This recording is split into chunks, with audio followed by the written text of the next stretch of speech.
أبا عبد الله يا أبا عبد الله. بسم الله الرحمن الرحيم الحمد لله رب العالمين الصلاة والسلام على أشرف الأنبياء والمرسلين سيدنا أبي القاسم محمد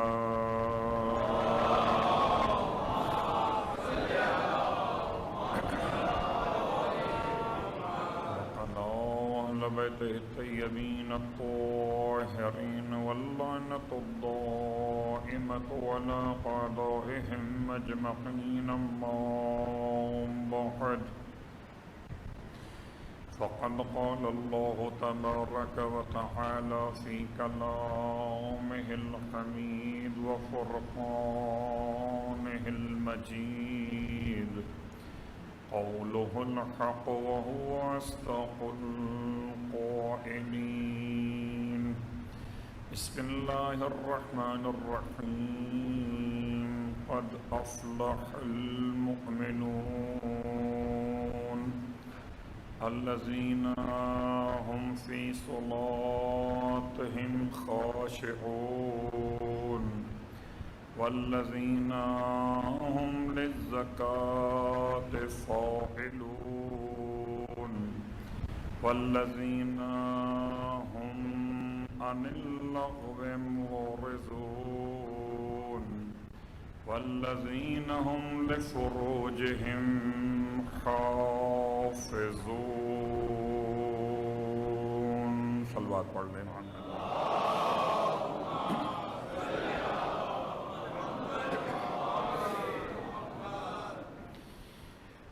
تعریفیں اس خدائے بزرگ برتر کے لیے کہ جو ظالموں کی طاق میں ہے، اور تمام ہدیہ درود و سلام ان ازواج مقدسات کے لیے کہ جو مظلوموں کے ساتھ میں ہیں. الحمدللہ الذی جعلنا من المتمسکین بالقرآن العظیم وجعلنا من المتمسكين بولایت علی بن ابی طالب علیہ السلام.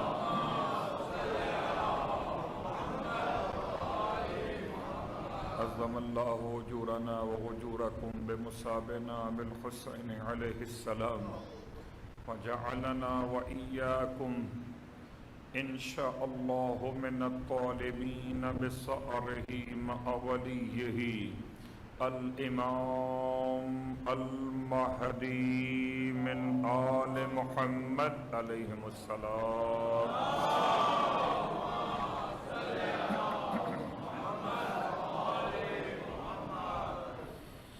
اما بعد، فرش عزائے سرکار سید الشہداء پر کل سے لے کر آج تک خدا نے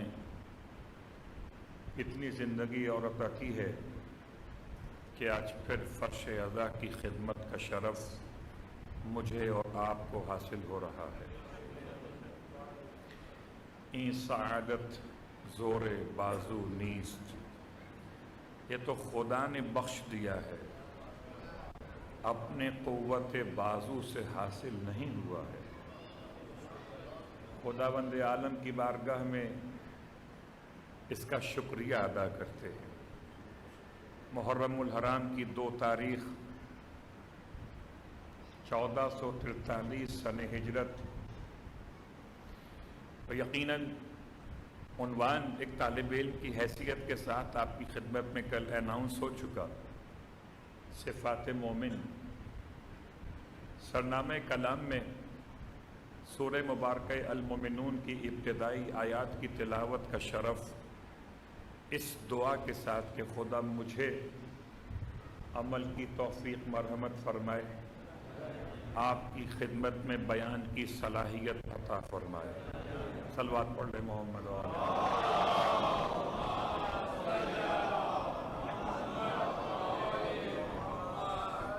سورہ مبارکہ المومنون کی ابتدائی آیات میں صرف تمہید کی منزل مختصر کرتے ہوئے چند باتیں آپ کی خدمت میں عرض کر دوں کہ جو کل حاضر خدمت نہ ہو سکے ہوں اور آج حاضر خدمت ہوئے ہوں وہ ہمارے عنوان سے ذرا سا قریب ہو جائے۔ عنوان ہمارا صفات مومن، اور صفات مومن سورہ مبارکہ المومنون پروردگار نے 10 آیتوں میں مومنین کی صفات کو بیان کیا۔ صفات جمع ہے صفت کی، صفت کہتے ہیں کوالٹی کو، کوانٹیٹی کی بات تو ہوتی ہی نہیں، البتہ جب بھی بات ہو تو کوالٹی کی ہوتی ہے کہ اگر بڑی تعداد ہو اور کوئی مومن نہ ہو تو کثرت اور قلت کا مسئلہ تو کربلا پہلے ہی واضح کر چکی ہے۔ اگر کثرت کا جمع ہو جانا حق ہو جاتا تو کربلا میں لشکر یزید حق ہوتا، اور اگر قلت انصار کی بنیاد پر کوئی غیر حق قرار پاتا تو امام علیہ السلام کو کیا کہہ کے یاد کیا جاتا۔ تو یاد رکھیے، کثرت اور قلت کا معیار حق اور باطل نہیں ہے، معیار حق یہ ہے کہ حق بات کہی جائے، اور حق یہ ہے کہ علی ابن ابی طالب سے محبت کی جائے۔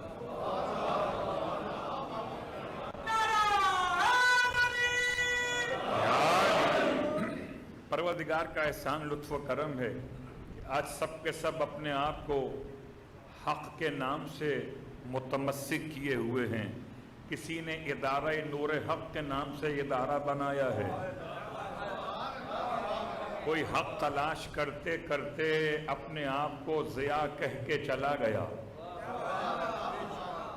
البتہ حق نہ ادھر تھا نہ ادھر تھا نہ کہیں تھا، حق تو وہیں تھا جہاں علی تھا۔ اور یہ عجیب بات ہے، ساری دنیا اگر حق کی پیروی کرے تو جنتی ہو جائے، اور حق اگر علی کی پیروی کرے تو حقیقت ہو جائے، اور اگر ہم کہیں تو خطابت ہو، اللہ کا حبیب فرمائے تو حدیث ہو جائے۔ صلوات پڑھے محمد والے۔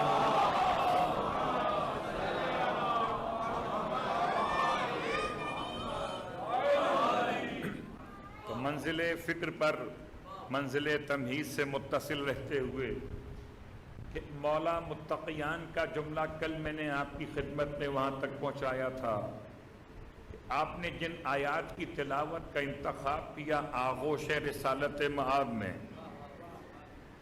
جبکہ آپ کی پہلی رونمائی ہو رہی تھی، آغوش رسالت میں امامت کا صدف، اول امامت کی شان کو بیان کرنے کے لیے یہ بتانا چاہ رہا تھا کہ امامت جہالت کا نام نہیں ہے، امامت تو مرکز علم کے دروازے کا نام ہے۔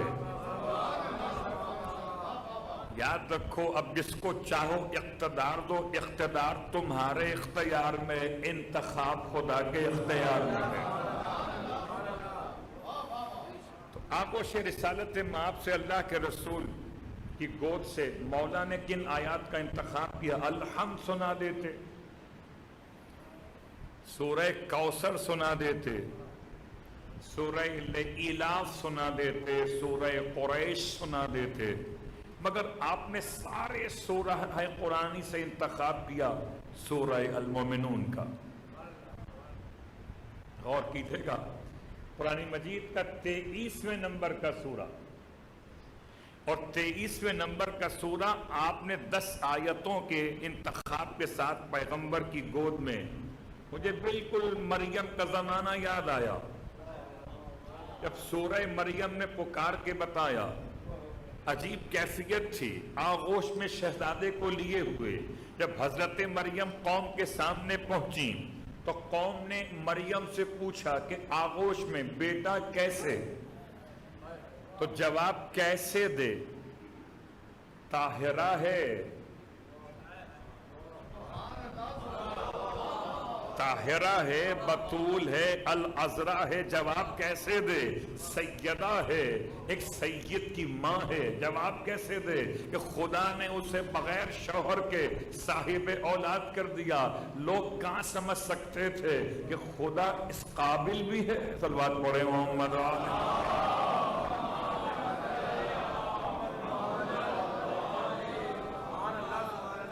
بڑا مشکل تھا مسئلہ۔ اب ہوتا کیا ہے، نارملی میں بڑی احتیاط سے بات کر رہا ہوں کہ اگر کبھی کسی اس مسئلے میں معلوم کرنا چاہیں کہ کس کی نسل ہے تو عام طور پر ڈی این اے کروایا جاتا ہے کہ پتہ چلے کہ یہ آنے والا کس کا لخت جگر ہے۔ تو پتہ چلا کہ پوچھا جاتا ہے، چاہے اس کے وجود سے پوچھا جائے یا اس کی لیبارٹری ٹیسٹ سے معلوم کیا جائے، تو بچے نے خود ہی بولنا شروع کر دیا، اور ایسے بولا کہ جو بڑے بڑے بولنے والے تھے وہ خاموش رہ گئے۔ پتہ چلا کہ سنت انبیاء ہے کہ آغوش مادر سے کہے تو عیسیٰ ہو جائے، آغوش مصطفیٰ سے کہے تو مرتضیٰ ہو جائے۔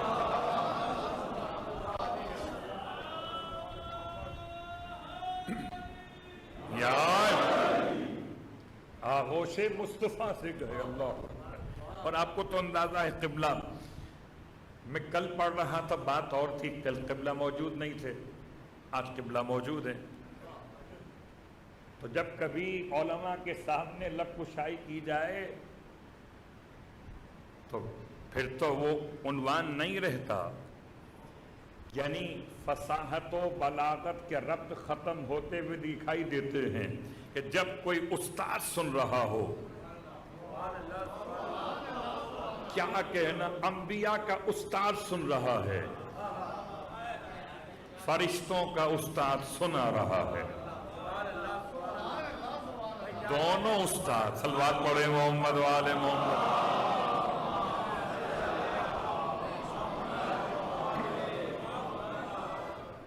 اللہ کے رسول کی گود میں جب مولا نے آیات پڑھنا شروع کی تو آپ نے فرمایا تھا سب سے پہلے کسی نے بسم اللہ نہ سنی تھی، کسی نے انا للہ نہ سنی تھی، کسی نے الحمدللہ ہی نہ سنی تھی۔ سب سے پہلے جس نے سنا قرآن کو وہ مولا متقیان کی زبان مقدس سے سنا، اور آپ نے سب سے پہلے جملہ زبان سے ادا کیا، قد افلح المؤمنون۔ ترجمہ کیا ہے اس کا؟ ترجمہ آپ کی خدمت میں صاحبان علم و ادب کی بارگاہ میں قد تاکید کے لیے ہوتا ہے۔ قد کا مطلب ہے جہاں شک کو قد کرنا ہو، جہاں شک کو ختم کرنا ہو، وہاں قد استعمال ہوتا ہے۔ تو خدا جب مومنوں کی کامیابی کا اعلان کرنا چاہتا ہے پہلے شک ختم کرتا ہے۔ مومن تو ایسے اہل یقین ہیں کہ ان کی کامیابی کے اعلان سے پہلے خدا نے شک کو ختم کیا۔ اگر مومن تک پہنچنے کے لیے شک ختم کیا جاتا ہے تو امیر المومنین تک پہنچنے کے لیے شک ختم نہیں ہوگا۔ اللہ جو اہل شک ہیں انہیں شک مبارک ہو، ہمیں تو قد کا تحفہ خدا نے عطا کیا۔ قد بتحقیق، بلا شک، بلا ریب، کوئی شک نہیں، کوئی ریب نہیں، بات تحقیق حق بات یہ ہے، افلح۔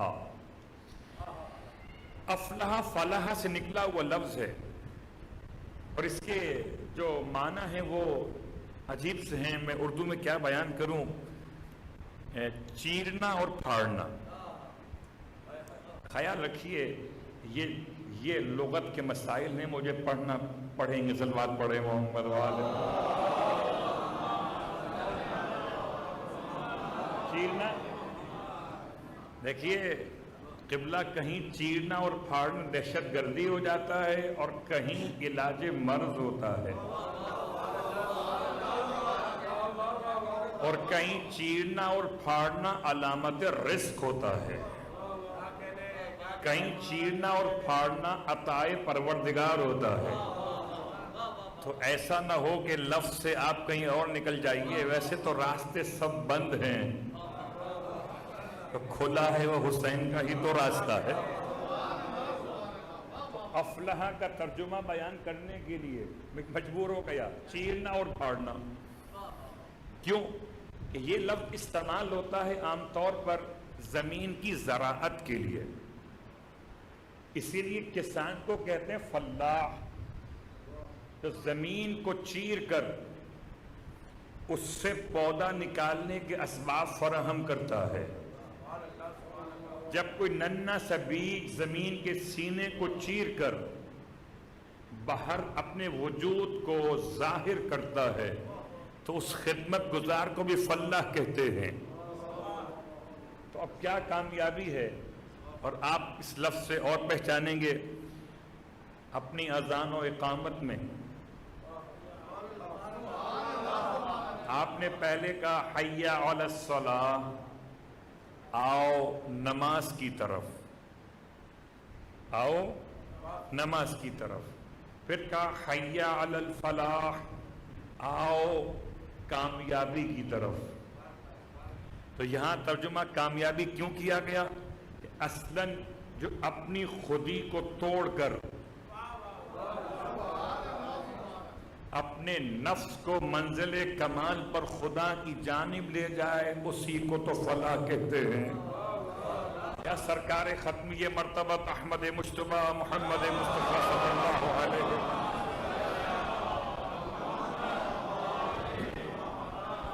ارشاد فرما رہے تھے، 40 سال تک پیغمبر مکے والوں کے درمیان سچ بولتے رہے، امانتوں میں امین بن کر امانتیں لوٹاتے رہے۔ مکے والوں کو اتنا اعتماد کسی کافر پہ نہ تھا، جاہلوں کو ابو جہل پہ اعتماد نہ تھا۔ وہ کیسے جاہل تھے جنہیں اپنے ابو پہ اعتماد نہ تھا، مگر ابو طالب کی گود کے پلے پہ اعتماد تھا۔ صلوات پڑھے محمد و آل محمد۔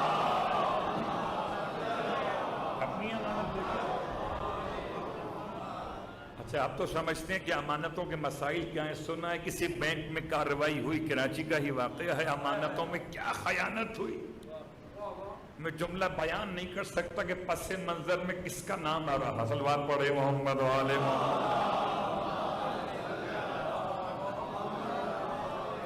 کارروائی ہے بینک میں، ڈکیتی کا واقعہ، عجیب ڈکیتی ہے، تو جہاں خیانت کا مسئلہ آ جائے وہاں امانت پر سے اعتماد ختم ہو جاتا ہے۔ اب ہو سکتا ہے اس بینک کے نام کے ساتھ یہ واقعہ مشہور ہو گیا تو بہت سارے لوگ اپنی امانتیں واپس نکال لیں، لیکن اللہ کے حبیب پہ لاکھوں سلام کل بھی تھے اور لاکھوں سلام آج بھی ہیں اور تا قیام قیامت تک رہیں گے، بلکہ جب تک خدا خدا ہے تب تک مصطفیٰ پہ درود بھی سلام بھی ہے۔ ان اللہ و ملائکتہ، کیونکہ اسی کا تو اعلان ہے، ان اللہ و ملائکتہ، اسی کا تو اعلان ہے۔ اور اسی لیے امانتوں میں ذمہ داری کو بیان کرتے ہوئے امام محمد باقر علیہ السلام ارشاد فرماتے ہیں،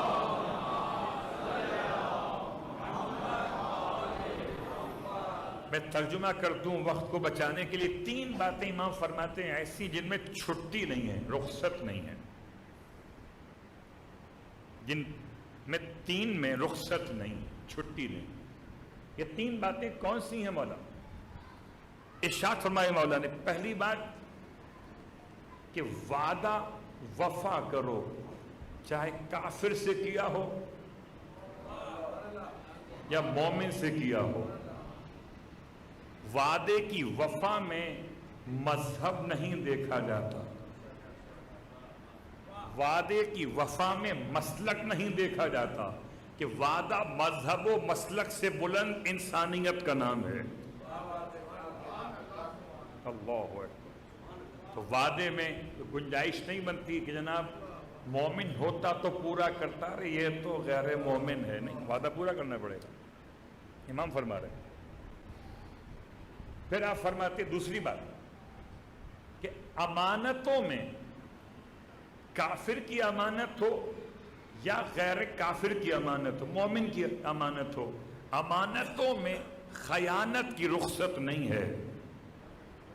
ایسا نہیں ہو سکتا کہ کافر کا مال ہو تو خیانت کر لو، اور اگر میں لفظ خیانت سے کچھ نیچے لفظ پہ جاؤں تو ہڑپ کر جاؤ۔ خیانت کر لو، جائز نہیں ہے، امام فرما دے۔ پھر فرما تیسری بات، والدین کے ساتھ نیک سلوک، اس میں شرط مومن نہیں ہے، والدین اگر غیر مومن بھی ہوں تب بھی نیک سلوک کرنا واجب ہے۔ تو جو امامت کی شان کو سمجھنے والا ہے وہ چلے ختمیہ مرتبت کے دور سے آئے امام محمد باقر کے دور تک، اور امام محمد باقر کے دور سے آئے امام زمانہ علیہ السلام کے دور تک، یہ اصول رہے گا، امانت کی ذمہ داری رہے گی، وعدوں کی وفا رہے گی، والدین کے ساتھ نیکی کا حکم رہے گا جب تک کوئی انسان رہے گا۔ سلوات پڑھے محمد والے۔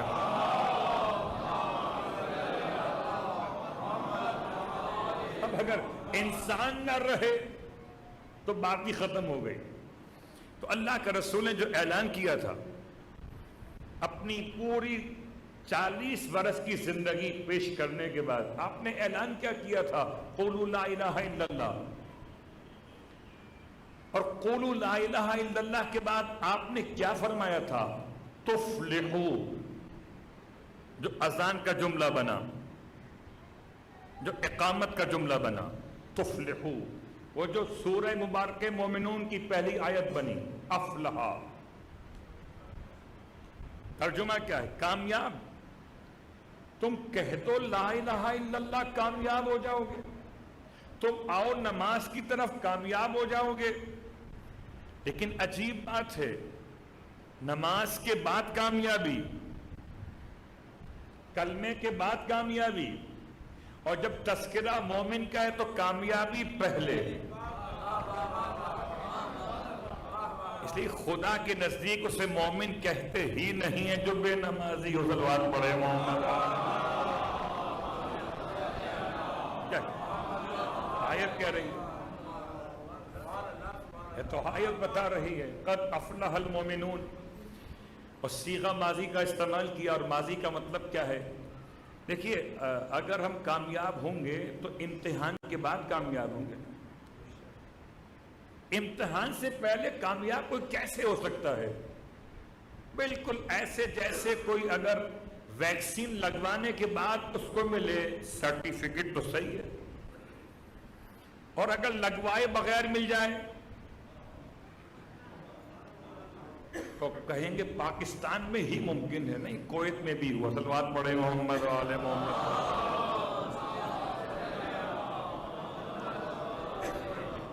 بغیر امتحان کے پاس ہو جانا اتنا یقینی، قد افلح، صیغہ ماضی کا استعمال کیا۔ خدا فرماتا کہ مومن کامیاب ہو جائیں گے جب یہ سارے کام کریں گے۔ اس نے کہا مومن کامیاب ہیں، ہو جائیں گے نہیں۔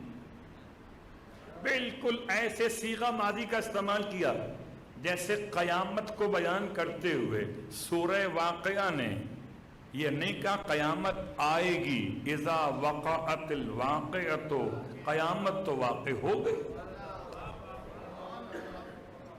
جیسے قیامت کے واقع ہو جانے کا یقین صیغہ ماضی کے ساتھ بیان کر دیا، ایسے مومن کی کامیابی کا یقین صیغہ ماضی میں بیان کر دیا۔ جب خدا کو یقین ہو تو شک کرنے والے کہاں جائیں گے؟ قد افلح المومنون۔ اور جب پوچھا اللہ کے رسول نے، یا علی، اس ساری آیتوں کو چھوڑ کر قرآن مجید، آپ نے اس کا انتخاب کیوں کیا؟ کل کی بات یاد ہے، سرکار ختمیہ مرتبہ صلی اللہ علیہ وسلم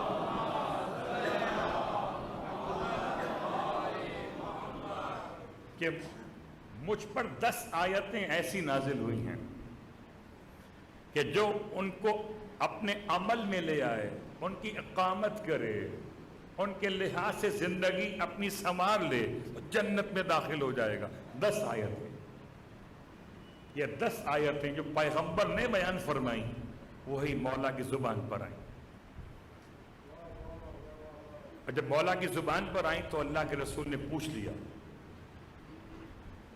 ہوتا ہے نا کبھی کبھی آپ بھی سوچتے ہیں کہ خطیب نے سرنامہ کلام میں کون سی آیت رکھی تھی اور کیوں رکھی تھی؟ تو اللہ کے رسول نے پوچھا یا علی آپ نے یہ انتخاب کیوں کیا؟ آپ نے جواب میں فرمایا یا رسول اللہ انتخاب اس لیے کیا کہ مومنوں کو بشارت دے رہا ہوں۔ شاید وہ جشن ولا میں آپ پڑھتے کہ مومنوں کو مبارک علی آ گئے، جب علی آ گئے زندگی آ گئی، تو مومنوں کو بشارت دے رہا ہوں۔ پیغمبر نے مسکرا کے ارشاد فرمایا بشارت کس بات کی دے رہے؟ فرمایا اس لیے کہ اللہ نے مجھے مومنوں کا امیر بنا کے بھیج دیا۔ صلوات پڑھے محمد و آل محمد۔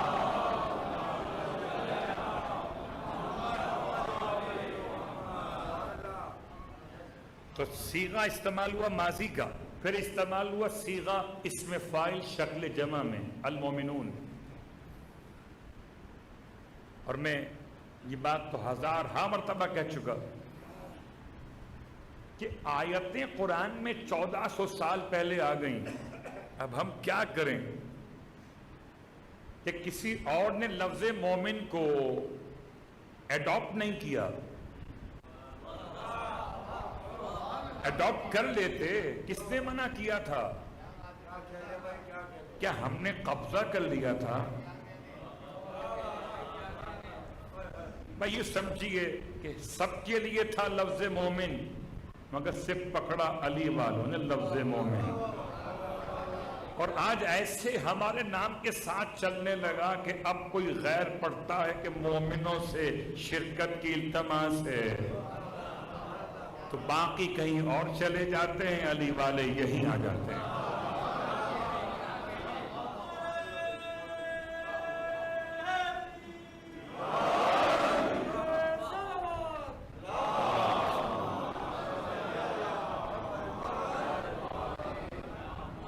صفت پہلی جو کل بیان ہوئی، آج اس کو آگے بڑھاتے ہوئے پھر چند باتیں کل میں نے آپ کی خدمت میں جناب عقیل سے متعلق بیان کی، تو کچھ باتیں اس کے تتمے کے طور پر اور گفتگو تمام کریں گے۔